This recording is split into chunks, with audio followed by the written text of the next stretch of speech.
Let's take the discussion forward with Rajeev Juneja, Vice Chairman and MD at Mankind Pharma, now joining us on the show.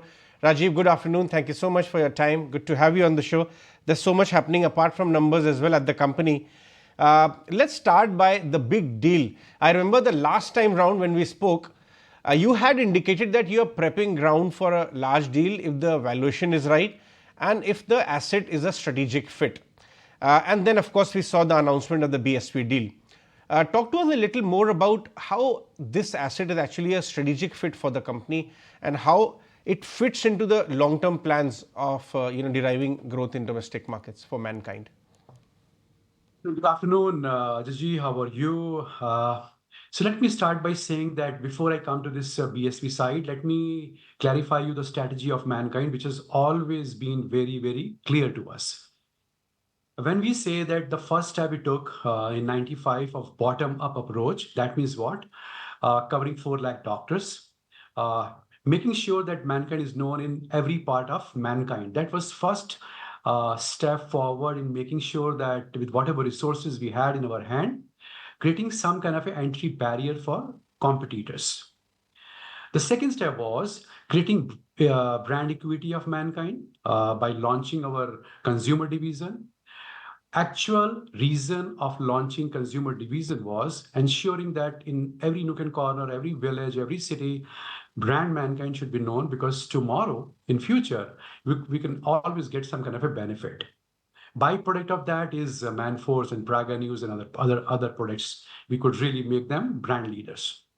And third step was in 2004, for the first time, we came to know that in chronic side, our share is only 1% in our total sales. On the second side, the whole disease pattern was changing from acute to chronic side. So we started working for chronic side, and today our share in chronic sales is around 37%. That basically talks about the fast execution of Mankind. The fourth step was launching specialized divisions to cover high specialty doctors. DM, MD doctors, those doctors who are at the topmost hierarchy of the pyramid in big hospitals and big cities. And what basically is left, once you come to this particular level, the thing is always very, very clear. Which kind of companies have longevity? Which kind of companies have more profits, more respect? Those companies, those who have high entry barrier products, they can have either patent products, they have complex products. And in this journey only, we acquired many in-license deals. One was Symbicort. Astra gave us #1 device for inhaler, which is global brand. The second was our first in-license deal, that was Naptas, and we made Naptas launch of the year. Now, recently, we have been given by Novartis again, inclisiran, a cholesterol-lowering injection. The cost is more than 1 lakh rupees per injection. Of course, we acquired this Panacea Biotech. And whenever we take any company to seriously look at any company and think of acquiring that, we ask one question. By spending money, by spending time, can we create this kind of entity ourselves? If answer is no, then we say, let's go for it. Same has happened in the case of BSV Bharat Serum, because it's a very special kind of a company. It is unlike Pharma. They have certain products which are absolutely unique, very complex, very difficult to make. I'll give you some examples. The #1 product is anti-D. Any lady which is having blood group of RS negative. RS negative means A minus, B minus, whatever minus.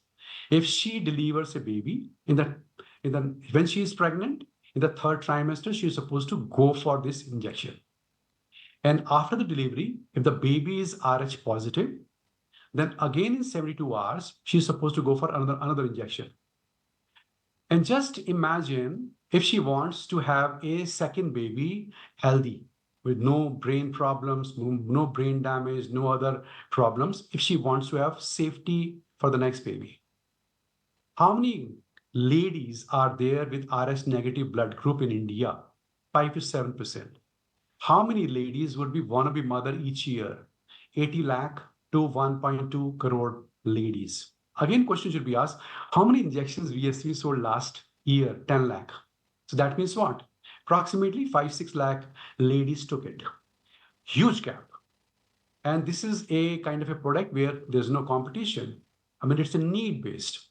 Just imagine Mankind comes and they bring a synergy of giving social media, giving this social message, using the social media and giving the social message of if you have RS negative group. If our brand ambassador comes and talk about this, a lot of buzz can be created. Then another product is Thymogam for aplastic anemia. When RBCs, WBCs are down, platelets are down for unknown reason. If you have a cancer, this is also a unique product. Again, they have some product for antibite, snake bite. 50,000 people die each year because of snake bite. And again, please understand, because the accessibility is not. At that time, do you have anti-bite injection? Mankind can that synergy. Great explanation. Rajeev, sorry to interrupt, but great explanation. You actually told us in layman terms the potential and why strategically it was so important to go ahead. I mean, we should not look at just the size of the deal in absolute, but what kind of numbers it has the potential to churn out for a company like Mankind if executed well. So that's a great explanation. Let me add one more point. Let me add sure, one more please point go ahead. here. Please go. Yeah, go because ahead. I mean, which particular industry is growing at the fastest pace? Which problem is growing at the fastest pace? It is infertility. Because time has come, now more and more ladies are joining career. There was a time when motherhood was first, career was secondary. Today, career is primary and motherhood is secondary. So when you start planning to conceive after 30, the chances are very, very high. Look at a lot of chains are there for fertility clinics are there. Apart from this, many small chains are there. They have specialized products for fertility. Polygraph is their brand. So again, tailwinds are towards this side. This company is an amazing asset. We feel that there would be huge synergy with Mankind and Bharat Mankind or Bharat Serum Mankind, whatever you call it, in future. We see this as an amazing asset. They offer us a platform for biological products. So look at from every angle. And if you ask me a question about this EBITDA side, their EBITDA margins are higher than Mankind's EBITDA margins. Their revenue growth is more than Mankind's growth. You look from every angle, this company is amazingly would fit in the plan and scheme of Mankind. Before we let you go, just tell us, since you yourself come on EBITDA and revenue growth, the combined entity, next 2-3 years, when you start extracting full value from this asset and synergies actually set in from this buyout, what kind of revenue run rate are we talking about? With what kind of margins blended? Are the margins likely to go upwards of 25%? Right now, your run rate is more or less 2-3% plus minus around 25. Can it go towards 30 with the expanded base in the next 2-3 years? Let me tell you separately. Today, this year only, the BSV has a projection of 28 to 30% of EBITDA margins. Our EBITDA margins would be 25 to 26. In the BSV side, each year we feel that 100 points can be increased in the EBITDA side. In our case, it is 50 plus each year. That's kind of an estimate. Growth side, their growth would be around 15 to 20%. That's the kind of a projection we have made in BSV. Our projection in Mankind is always 1.3 times to 4 times to IPM.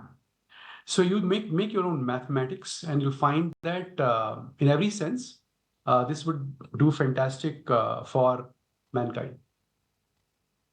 All right, Rajeev, thank you very much for joining us and explaining us where the company is actually heading. The last answer was a pretty meaningful one. Thank you so much for joining us on the show today. Thank you so much, Jiji. Thanks a lot. Great chatting. If you like this video, then like, share and subscribe to ET Now.